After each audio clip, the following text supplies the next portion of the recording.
Waa'ee nageenya kiyyaa akki goonu rabbitti ol kennina kaan immoo natti dhiiftan angaalallee beeki rabbumaan as geenye du'aayuma kadhannama waaqaa gaafa tokko naayamee siin ajjeesan an jee osoo hin dhamin dura hedduu aare siin ajjeesan an jee jennaan eega bar wanni jee booda siin ajjeesaa jennaan awoo ani ilma silataati ayyoon tiyya Goorgisi Sheekh Hussein warra Adabbayyii bikkan dhayne hin qabdu gar hedduudhaan eeganii nan gutteessuu hin dandeessu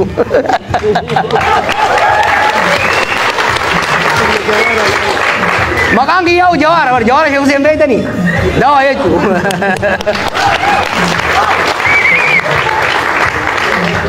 dhuga lubbuun abbaan eeyne amatan eeyne du'a sodaannee garuu du'a sodaannee lubbuu oguma haxxiffatanuu nama keessa baatu jecha saba kana qaanii keessatti hin dhiifnu kaleellee hin dhiifne ammallee hin dhiifnu sagaltuuna malee rabbiin asiin naga'e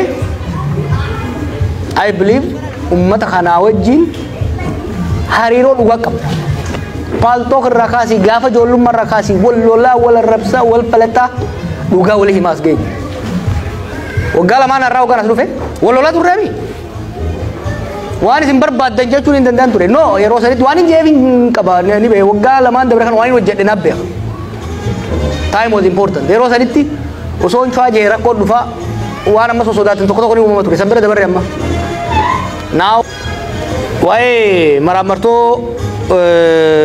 hiyyummaa keessa maaltu nu galche islaayidii san karee fuusan mee osoo naa bante bukkaafti na fakkaata maaliin jee abii sirna abbaa irree jaaruudha deemuuni gaagama siyaasaa fide political crisis fide political crisisiin tuni deemtee wal waraansa nu seensifte wal waraansi kufaatii diinagdee fide wanni sadeen kun addan bayan politics security and economy are inseparable. Siyaasat eemaru baannaan manage godhuu baannaan karaa qabsiisuu baannaan lolatti seenta lola seennan diinagdee hanga sanuu guddatte ni nyaatta gara fuulduraalee guddattu. Siniif gabaas biyya Cote d'Ivoire jedhamtu akka ture Afrikaa keessa. Gaafa bilisummaa baatee irraa hanga early 1990s addunyaa irratti biyya saffisaan guddataa turte. Garuu nama tokko otoo angoora ture gaafa qaalichi sun gadi qajeelu dubbiin sabaa jidduu dhooteeti Cote d'Ivoire irra biyyoota hiyyeeyyii keessa jirti jechuudha hanga feete yoo guddate biitii takka dhimma siyaasaasii dhimma sekiyuritiisii fi furuu baannaan diinagdeen siin guddatu jechuudha diinagdee guddisuu barbaadde siyaasa guddisuun barbaachisaa keessattuu biyya sabdaneessa ta'e keessatti biyya saboota adda addaa qabdu amantii adda addaa qabdu keessatti siyaasa wal qixxeessuu baannaan abadan biyyi guddachuu hin danda'u. Kabiraa qaaloomsa jireenya maaltu uume kanuma uume qaaloomsa jireenya abiyyi uume maaliifi bara abiyyi rabbumaatu haafesse malee akka angootti dhufeen deeggarsa saba hundaa yeroo qabu sanitti paartii kamuu dorgomee mo'achuu danda'a ture bara sirna dimookiraasii ceesisuudhaaf. Bar mallas rakkateeti mallas wanni abbaa irree ta'eef fedheeti miti bar saba xiqqaa keessa waan dhufuuf gara dimookiraasii yoo dhayne ni mo'amna jedhaniiti qabatan kana maaltu cinqe saba bal'aa kana keessaa dhufe ummata bal'aa kana keessaa dhufe Oromoo qofaa mi kibbi guutuun kaabninis deggeruu ture boololee itti yaanne because he was not mature and he is not maturing you know gara hariiroon mootummaa fi waboo jidduu jirtu hariiroon mootummaa fi nama hunda jidduu jirtu hariiroo diinummaa fi hariiroo kasaaraadhaati. Hariiroon abiyyi ministeerota isaa hariiroo abiyyii fi marrootiin adda miti. Sodaatanii fogattaan malee hundi osoo hiree argate caakka seena. So kun waan hin beekuuf I can tell you details. Wanni hin jara affeeruuf maali? Ololaa miti. Mootummaa san keessa abbaan fedhe haa dhufu qabatamaan takka takkaan itti ragaa qabatamaa wajjin gabbaaseen nama jaarte moo kophaa fiida an kophaa mul'adha takka kophaa fiigeen beeku nama waggaa ol baafte akka heetaati shimbiraan nyaata. Arradiisi kaleessa gaafa silaa kophaa fiigee sansanuu kophaan fiine akkan kophaan fiine gaafa kaane Oromiyaa guutuu ganda waggaa sochoofnu lafatti mi bara I built that yaa waan qeerroon hojjete san yeroo meeqan Keeniyaa dhaqee yeroo meeqan biyya meeqa dhaqee bara san keessatti ijoollee leenjisaa turan jaaraa ture.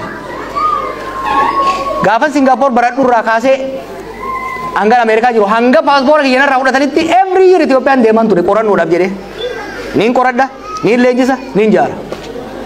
Amma faamoo akka ajaa'ibaatti jirra beek maal seete Itoophiyaa tana dur hoggaan biyya alaa ture fagoorraa ilaala akkan tana dubraa takkatti. Hoggaan biyya gale bira dhaqeetiin qaqqabadhee arge. Hoggaan hidhamu macaroo keessaa hin ol arge bee.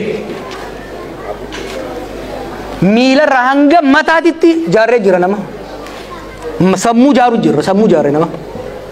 Waan tokko amma ooyoo akkana godhan warra kaan isinirraa fudhata. An biyyaan nu harkaa diigamaa sodaadha malee amma booda kabalanii nu harkaa fuudhanii yaadinaa sun. We have built. Ankanii yaadda'u fardaan nu jala du'aadha malee fardarraa nu kaasanii jallaa buufnee tolaa qajeelaa irra keenyaadha malee argumentiin jiru sanii yaadina. Kan hoggaan jiru yeroo hunda Oromootu Prime Minister ta'ee itti fufuu jechuu miti. No, we don't have to, we don't need to.